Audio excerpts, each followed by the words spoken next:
Andy, Pippa and James joining me from the SJCC to talk about construction and how the different trades and sectors fit together on a project. Pippa, over to you. Hello, I'm Pippa and I'm an architect, and generally speaking, if somebody wants to make a new building or adapt an existing building, they'll get in touch with an architect and we'll work with them to help them formalise their ideas and write a brief, and then we'll carry out a measured survey and develop a design with the client. And at that point we'll take it to the local authority to get planning permission, and if planning permission is granted we then take it through detailed design stage, at which point we have a conversation with a structural engineer, and that's where James comes into the picture. Seamlessly over. So yeah, I'm James Potter. I'm a structural engineer. So we very much form part of the design team. Architects such as Pippa would normally be involved really early stage with the client to talk about briefs and everything that Pippa's just spoken about.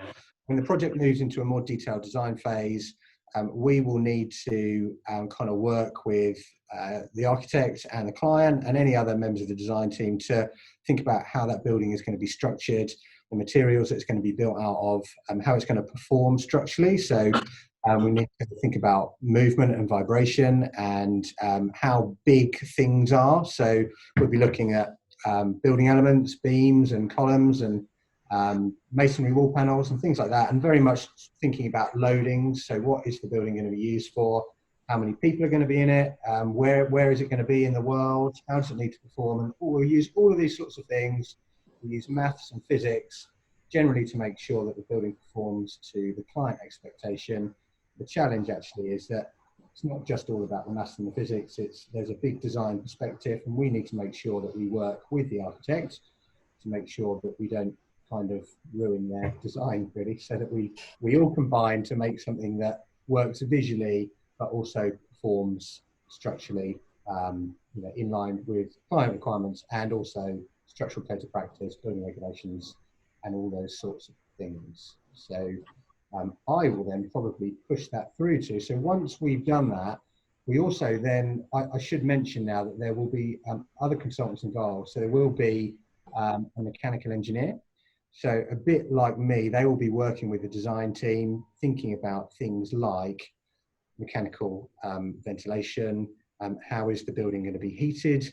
They'll be thinking about heat loss and efficiencies, as well as all of the really exciting new technology that we've got in terms of remote stuff and all the really kind of techie stuff. And that needs to go into a building. Again, they need to work with the architect, with the client, to make sure that the building works in line with their requirements and in line with building regulations and all those sorts of things. So there will be a mechanical engineer on board.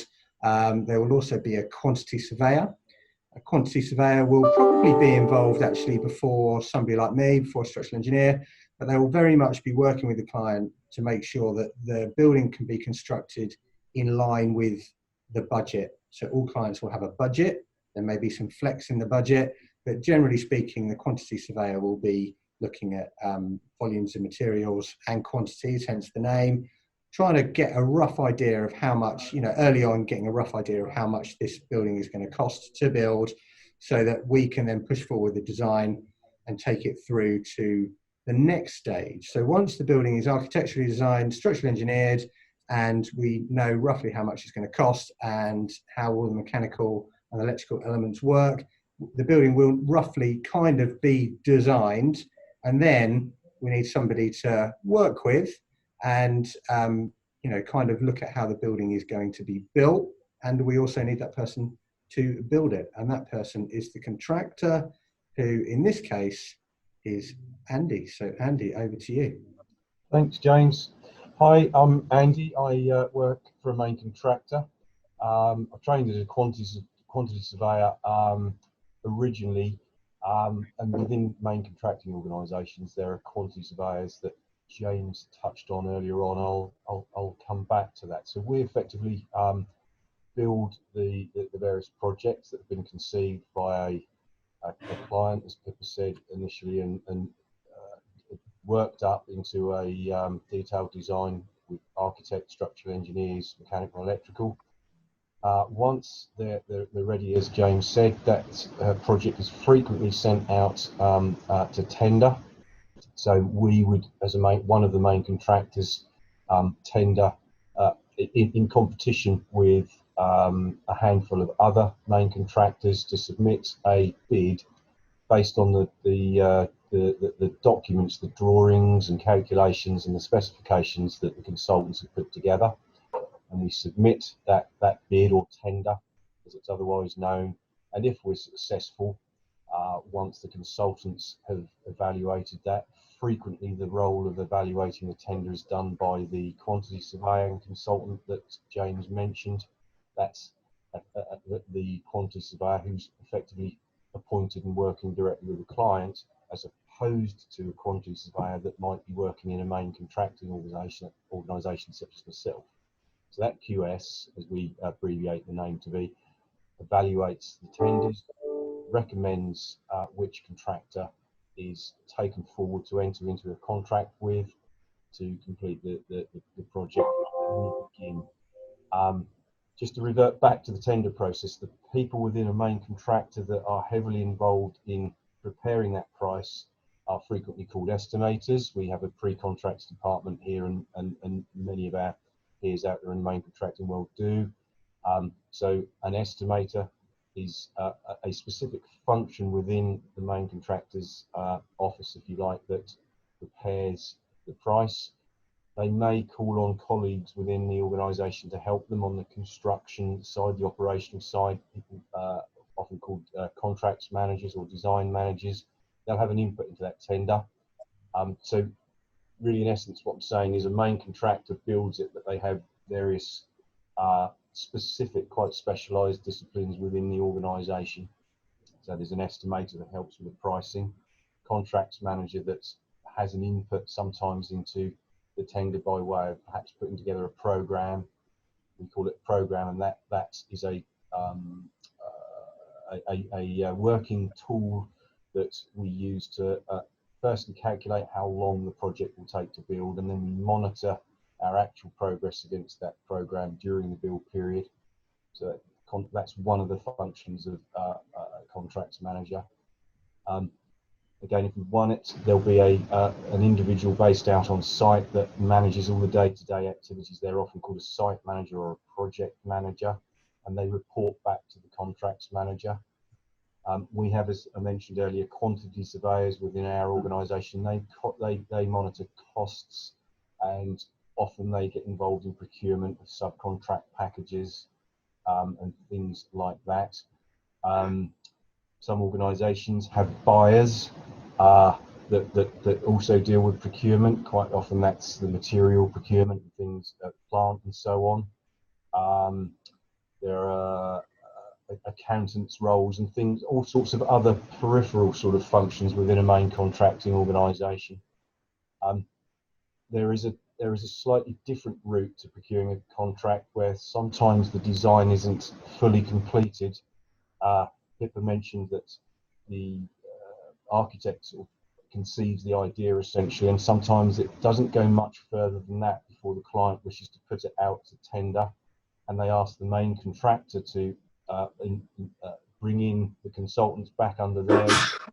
Might be worth me sort of stop waffling and hand back to Pippa or James at that point to talk about perhaps design and build or a different process, but there are different routes to getting projects done, and people that advise on which route is the best for a given project and a particular client's requirements. So if I don't know if one of you guys want to sort of intervene, because I'm waffling. Yeah, I can talk about that. So there's like, when we talk about tendering, it's the process that we get pricing. So it helps us know how much things are going to cost. So there's a traditional route, which is sort of the route that we talked about first. So the architect takes it to detailed design and then goes to get the pricing and then appoints the contractor. Or very much as Andy mentioned, the designer can take it up to effectively about planning stage. And then those basic drawings are then taken through a route called design and build. So you get a price much earlier on in the process. The design can get slightly diluted, so and then cost can be more of a driver. So if you're the initial architect on the project, you can get novated to stay on that project to oversee it and kind of make sure that the design doesn't get lost in the process. Sometimes that does happen, which is a shame, but then projects are delivered perhaps a bit quicker. But I think with my architect's hat on, I think I would be keen to either take it down a traditional route or design and build, where the architect gets novated and then stays on the project, just to keep that continuity and to kind of match the design to the client brief, keeping that kind of purity, as it were, that can sometimes get lost. But not as an architect. Going down the design and build route is a way to get things perhaps done a bit quicker, because what you can do is you can start on site sooner and perhaps design items a little bit later on in the project, so you can get into the ground, get your foundations, your substructure done while you're still designing the superstructure. And James will maybe mention a little bit more about that sub and superstructure, as he is the structural engineer. Yeah, that's very true. So I suppose just going back to what we've just been talking about, I think it's really kind of just in summary, there are very specialist consultant roles like mine and Pippa's and mechanical engineers. So we're all quite specialist consultants. I'm a structural engineer and I work in a structural engineering office. Pippa's an architect, she works in an architect's office. But as a main contractor, Andy, it would probably be fair to say, and you've kind of, summarised, there are lots and lots and lots of different roles if you're working for a main contractor. So, across the industry, there's huge amounts of opportunity for people to be involved, not just working on site, but also working off site in an environment like me, and a kind of a good mix of the two, which is, one of the things that kind of really drew me into construction, is the mix of, sometimes I'll be working in office, sometimes I'll be out on site looking at things being built. And so there's a huge range of opportunities, and those opportunities can be specialist consultants like me or working for a main contractor, but there are lots and lots of different roles if you're working for a main contractor. So I think we touched on earlier, didn't we? The construction industry can be really confusing if you're a young person looking to come in, and the kind of range of roles is diverse. So we've, on our website, which is sjcc.co.uk,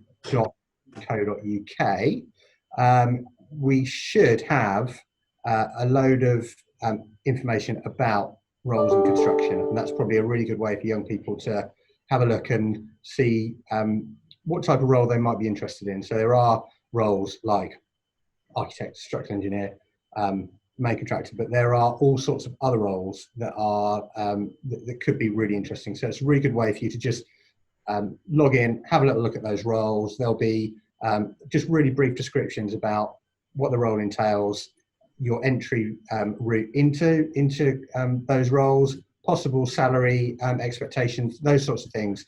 I think that's a really good way for young people to kind of have a little look, and then you can act on that advice, so you can then decide whether a career in construction is for you, and if it is, what sort of area of construction you'd like to work in. Yeah, just picking up on that, James, that's a really good point. That's one of the things that drew me to the industry, was the variance, the fact that no two projects are the same, the huge breadth of different characters and specialisations within the industry. You're always meeting and integrating with new and interesting people with all sorts of backgrounds and things like that, whether you're an academic or you're hands-on, you love the practicality, whether you love working inside, whether you're a real techie person who loves all the IT and the advances in technology that come through, whether you like being a mixture of inside and outside. It's all there, and as an industry, I think I can't think of many with that much variance and diversity. So there's something for everyone, really. That's why I don't know about others, but that was one of the draws for me. The fact that I didn't have to be in the office all the time. I could have a mix of both and things like that. Just picking up on that point, what I didn't mention, because I kind of handed over to James at detailed design stage, is that going down the traditional route of procuring for projects, often the architect, the architect stays on the project the whole way through. So we're there right from the start, and then we can stay all the way through to completion. So once we appoint the consultant, like Andy, the contractor, we then oversee the construction. So that's kind of the most exciting part, I think, as a designer, is that you're then going and watching the building that you've designed and seen on screen and on paper, then in real life. So that's really cool. And again, as Andy said, the lovely thing about this industry is that you do get that duality. You get your time at your desk. You also get time on site, which is really fun. And also no projects are the same. So it's always variation. You're always learning as well, which is really good because there's new technologies and developments, and so it's diverse and ever changing. Fab. Is there anything else anyone would like to say? I think that's really good, and I think that's covered it for now. I think also just at like the teamwork perspective is great, isn't it? So no, most buildings have a different design team. You will work with the same people over a 5-year period, but most of the projects you will work on will have different design teams, different contractors, and so there's a great teamwork aspect to it. Nobody can design and build a building, on their own. In isolation, and it's all about teamwork. And so you work with some great people on some great projects, and as Pippa said, every day is different, really. And for me, that satisfaction of designing a building as a team and then seeing it finished is fantastic. It's what it's all about, really.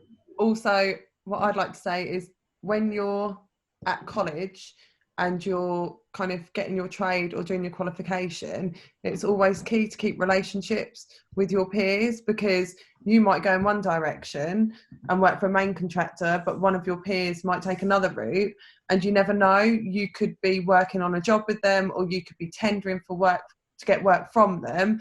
So just always, I think that's a lovely thing about construction, is the relationship element of it, that we are like, even though you'll tender against each other, we've got a real strong sense of community. Yeah. And also people can move around. So especially when they're early in their career, they might start out thinking that they want to be a QS, and they might end up moving across, in that main contractor organisation. They might move into a different role. I know architects that have gone to work for main contractors as design managers. So, like you say, it's all about keeping those relationships. And again, construction, great. You can move around. If you find one particular part of construction is not necessarily what you thought it was going to be, you can always move over and change roles and work in a different area. So, just I think another thing. Sorry, Pippa. No, you go for it. Well, sorry, just briefly. I didn't mean to butt in. Briefly picking up on that, it's perhaps worth emphasising the extent of scope or opportunity to progress. You can start because you're a really practical, hands-on person, for example, as a carpenter, and thrive as a carpenter and be promoted to foreman, then through to site manager, then through to contracts manager, and possibly construction director and MD. Or you could perhaps thrive as a carpenter and set up your own specialist subcontract carpentry company the scope to progress as well as move around. If you actually think, well, I still like the industry, but perhaps I didn't start in the right discipline, I can move to another area. There's also that sort of promotional opportunity is huge. We've got people who started as bricklayers here and are now quantity surveyors, and one of our estimators was a self-employed carpenter for many years and did really well at that, but fancied a change and trained fair play, took it off their own back to do that. So their examples, just within our organisations, goodness only knows how many others are going on out there. It's immense. There's definitely a chance to progress and kind of move up, but also move across. Like I know structural engineers that become architects that become project managers, which is a role that I'm not sure if we've talked about as a separate consultant. I know that you've mentioned them under the umbrella of the contractor, but project manager is also somebody that can be appointed at the start of the project and then be in charge of all the different appointments of different consultants, and then they can oversee and manage the construction, the project. So that's just another role to think of. But in terms of career progression within architecture, so there's quite a sort of standard process in order to qualify. You go to university, and the training's in 3 parts. So you do a degree, and then you spend a year training, then you do effectively a master's, then do a year training, and then you do your part 3, which is your professional qualification. There's also Okay, top 3 things about my role as a structural engineer. So we've touched on it, but variation in the day, so brilliant. Bit of in the office work, a bit of out of the office work. Every project is different. Number 2 is designing something and seeing it built, and standing back and looking at the building that you've engineered effectively, which is fantastic.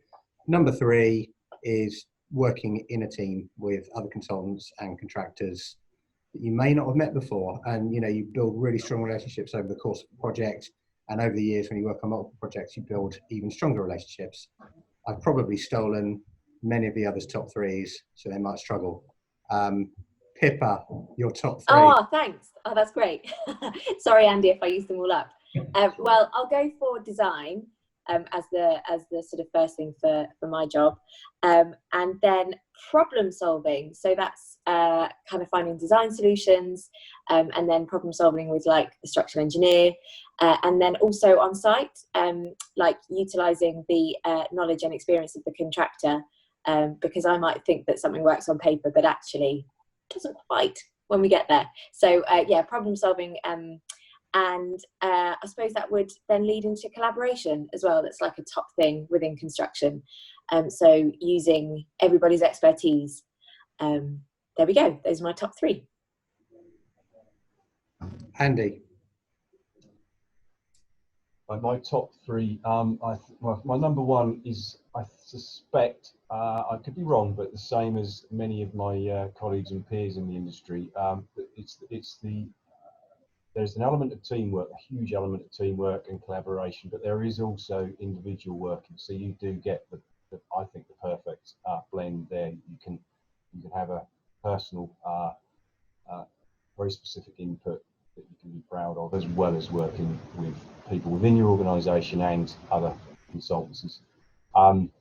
Number 2 is actually seeing the sort of delight in clients' eyes often. And it sounds a bit of perhaps a bit cheesy, but that they genuinely very often you do see that absolute delight with the client at the end of the job. That you hand over the keys at a ceremony called a handover, a handover ceremony that takes place. Go through all the how to operate the building, and you see that they've waited so long. It's been very often a long process to get through, from concept to design to planning and building it. So that is number 2. Number 3 is we're in business, we're in an industry we love, but we are actually business men and women, and I don't think there's any crime or shame in accepting that we are here to make margins, and it can be in good years. There aren't so many of those good years as we'd like at times, but there can be good years where there's decent financial rewards, and that's after all why we go to work. So there are opportunities if you work hard